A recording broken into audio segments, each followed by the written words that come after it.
Pero may quorum na tayo, 28 ang Out of chairman. 37. Out of 37 ang nandito. Maraming salamat sa inyong pagdating. Thank you very much. At maraming salamat sa promotion. Bagong position, Senator Vice President. Anyway, Adi, sabi sa atin ng ating host, tayo daw pag-usapan daw natin yung barangay electoral reform bill.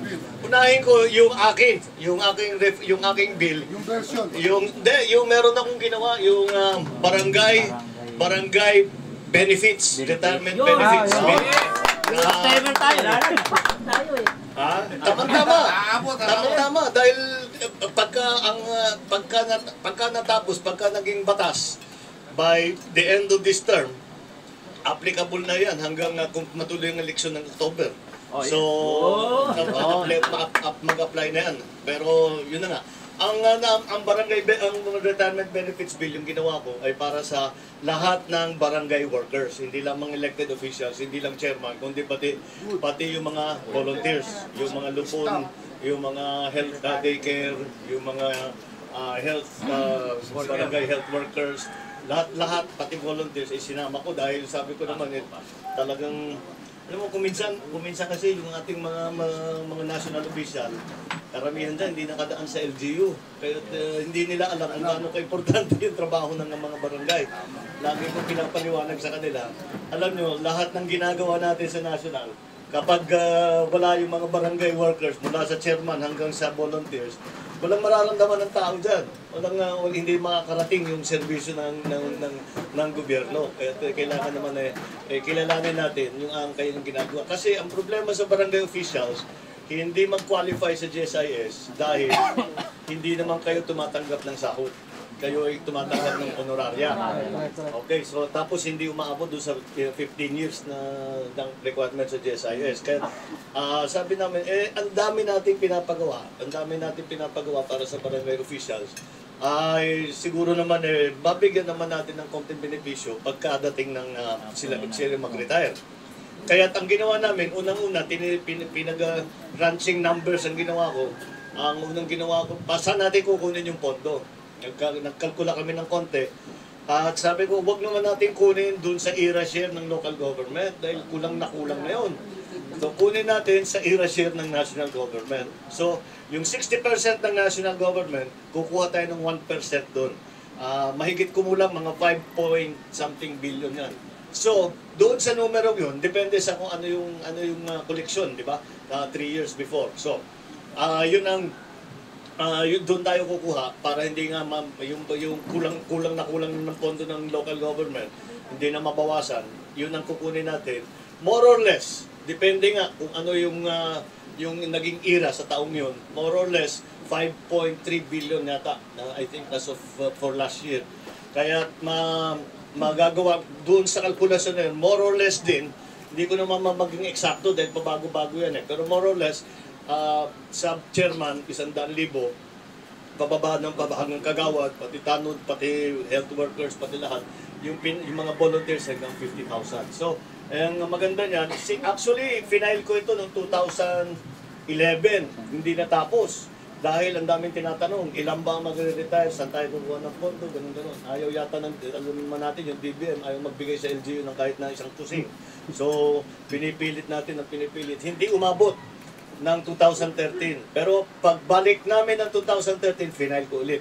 At dito naman, napasa na sa third reading doon sa amin sa Senado. Kaya tantayin na lang natin, maging batas, applicable na yan. Doon naman sa...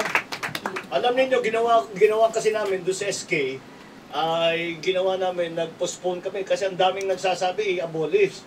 Hindi naman pwedeng i-abolish yung SK dahil constitutional na mandate yan na mayroong youth movement. Kaya sabi na, pero maraming sinasabi, hindi naman, wala naman nagagawa, wala silang nagiging, yung mga anak lang ng mga chairman na tumatakbo, mga anak lang ng mga opisyal.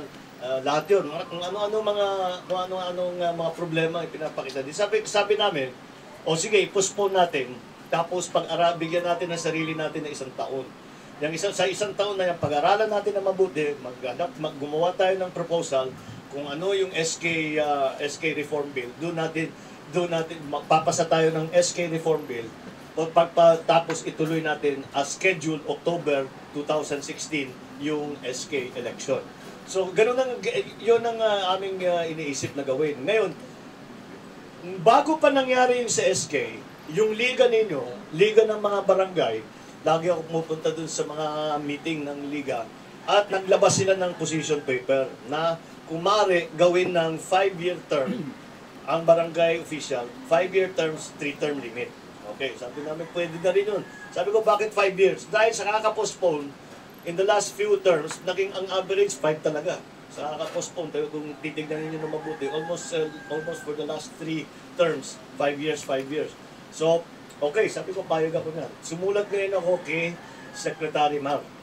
At nagsabi siya na, sumagot siya na hindi sang-ayon ang palasyo sa ganitong klaseng sistema. Una sumulat siya, sabi niya sa akin, payag kami ng 5-year term, 2-term limit. Okay, pwede na yun. Pwede, sabi ko, reasonable compromise na yun. Okay. So, pero nung habang linalakad namin yung postponement, yung electoral reform, ay sumulat ulit at sabi ay hindi pala pumapayag ang Pangulo, gusto niya iiwan sa 3-year term at saka 3-term limit. O sige, sabi ko wala tayong magagawa kasi kahit na maipasa sa Kongreso at saka sa Senado, ibito lang. So, pero yung kayo mga barangay officials, walang tigil ang sinasabi, hindi, kailangan gawin natin ito. Sabi ko, gawin natin ngayon kagaya ng SK. Sabihin natin, mag-postpone tayo dahil i-reform natin ang electoral process ng barangay officials. Kaya sa ngayon, ang una namin ginagawa ay palagay ko matataas dahil ang bilis dumaan sa House. Palagay ko sa Senado, kaya ko rin i-sponsor na mabilis lang yun. Kaya ang inuna namin yung postponement. So meron ngayon, inaantay namin ngayon yung bill ng Kongreso, i-adapt ko sa Senado para hindi na mag-hearing. I-adapt ko in full kung ano kausap ko naman silang lahat doon sa House kung ano yung lalagay doon sa batas. Simple lang naman, postponement and for at least a year, and in 1 year yun pag-aaralan nga at doon natin susubukan ipasok ulit yung 5-year term and 3-term limits. So nandun ang yung sitwasyon ngayon sa baka dahil masyadong busy lahat, basta ilulusot na natin ng itong session namin. Babalik pareho yata mga session natin. 18 ang balik namin hanggang February 5 yata ang session. So pwede pa. At pagkatapos ng halalan, meron pang May to June, May 20 something to June. So yun ang oras na meron tayo. So yun ang aking i-report sa inyo bilang chairman of the Committee on Local Government. Yun ang mga pangyayari. Ngayon naman, kahit pa paano, hindi natin maiwasan na alam naman natin palapit na ang election period, palapit na ang campaign period. At kaya naman ako'y napunta sa inyo at hindi nangangampanya kung hindi hinihingi ang inyong tulong, ang inyong suporta. Kung mamarapatin ninyo, nasa palagay ko naman may pagmamalaki ko na kung merong naging boses ng local government, ng mga barangay officials, palagay ko ang pinakamalakas na boses na narinig nyo in the last few years o mula nung 86 ay siguro nung ako'y naging senador. I'm very proud. Very proud naman ako na marami akong natapos doon sa yun nga, linuloko ako ng mga congressman, mga senador, lalo na yung mga mas nakakatanda. Sabi nila, bakit? Dati yung local government, parang tahimik lang, minor committee lang yan eh. Sabi, bakit nung ikaw umupo, naging controversial? Binibigay nyo sa akin, mga BBL, yung mga ARN, yung mga SK, yung mga mahihirap, BBL, hindi na pupunta sa akin. Kaya hindi na bali, pero handa naman ako. Talaga naman, sabi ko, ang gagawin ko, kaya nung naging senador ako, hiningi ko kagad yung local government. Dahil tinitignan ko yung mga senador, sabi ko, sa palagay ko, ako na ang pinaka-experience dito pagdating sa local government. At talagang hanggang ngayon, ang pag-iisip ko, parang doon ako lumaki talaga. Diyan ako lumaki sa local government. Kasi vice governor ako noon, nag-congressman ako, pero yung talagang mahabang stint sa congress, sa governor. Kaya yan naman ang maipagmalaki ko sa inyo. At kaya naman, malakas ang loob ko lumapit sa inyo at humingi ng tulong, hingin yung tulong ninyo. Kung kayo'y papayag, sana makipag-coordinate tayo dahil napaka-importante ng Quezon City, napaka-importante ng pangatlong distrito para sa isang kampanya na national. Alam naman natin lahat ng NCR ay sinusundan, Quezon City sinusundan ng NCR. Ang NCR ay sinusundan ng buong bansa. Lalo na ngayon, sa Luzon ay nagbago na ang demographics ngayon 60% ng mga botante galing na sa Luzon. At marami diyan sumusunod. Siguro meron lang yung sa norte nakakaiba ng konti, sa Bicol region nakakaiba ng konti, pero the rest, mga Calabarzon, sumusunod talaga sa NCR. Kaya kailangan kong makakuha ng magandang resulta sa NCR, sa Quezon City. Kaya ako'y lumalapit nga sa inyo at papatulong. Hindi naman namin, kami naman hindi namin sinasabi, alam namin ang mga lugar ninyo. Kaya kami lumalapit, nagpapatulong para sabihan nyo kami kung paano ang dapat gawin, kung paano sino mga dapat lapitan, sino mga kailangan natin kausapin para naman maging matagumpay itong aking kampanya. Gaya na sabi ko, kung mamarapati ninyo, ako'y handa, ako'y nandito para magsilbi, hindi lamang sa inyo, sa taong bayan, at ipagpatuloy ang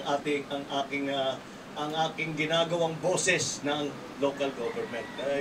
Titignan natin tinatanong sa akin, paano kapag yung presidente nanalo ka, pero yung presidente mo hindi mo kasama, hindi mo kalinya. Sabi ko, paano mangyayari yun? Si Jojo Binay, tiga Norte. Si Duterte, kaibigan ko matalik, 30 taon na. Okay, si Miriam, tandem ko. Si Mar, pinsan ng asawa ko. Si Grace, kapatid ko, ayos.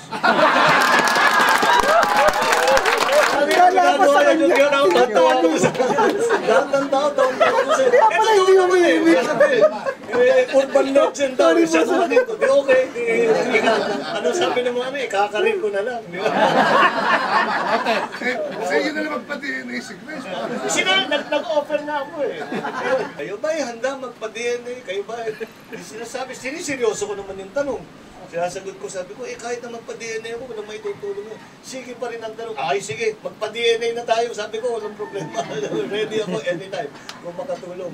Anyway, so, alam nyo, kuminsan yung biro, nagiging totoo yan.